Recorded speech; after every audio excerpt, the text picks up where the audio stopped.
ipakita ko sa inyo anong diskarte dito, sa mga sakal dito. Hawakan ako dito. Yan. Pwede ka sumipa. Ito lang kailangan. Pitik lang to.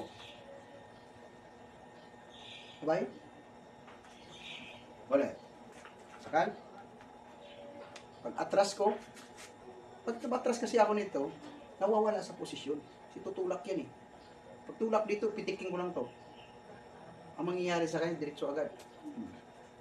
Kaya yung chopping magagamit yun sa exercise. Hinan nyo ha, ulit. Yan o.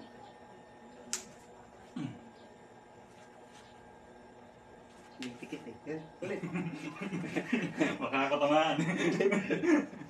Pikit siya eh. Yan. Ito. Lagi tandaan nyo. Injury din ito ha. Pag inangat ko ng ganyan. Kasi ito kontrolado. Yan.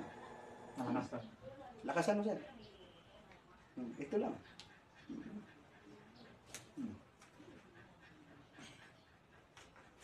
Nandiyan sa kamay, ayaw niyang bitawan, wala na.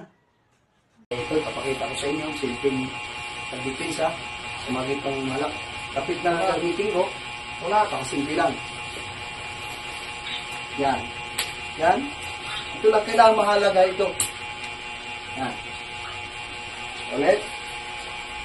Basta itong kamay mo, kapit. Pak. Yan, no?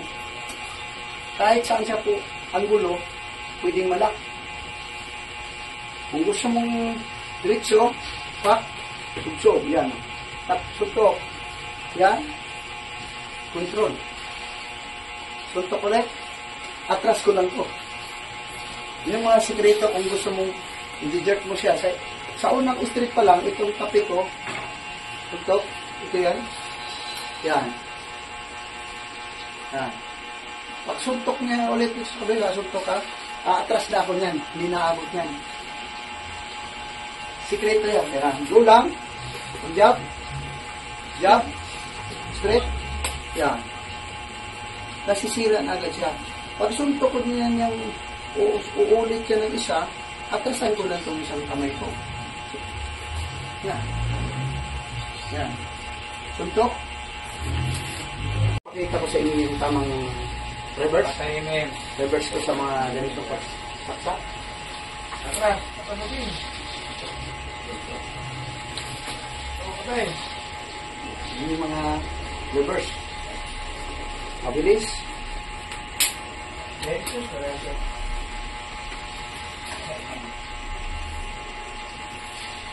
Kasi pag ibabad ko to, pag hindi ko tatanggalin agad yung patalim niya, re-reverse yan. Re-reverse ka agad. Yan. Kailangan control ito. Ito, pwede ko siyang kunin. Lock. Tuhod. Kung pwede ko matanggalin to, i-atras ko lang to.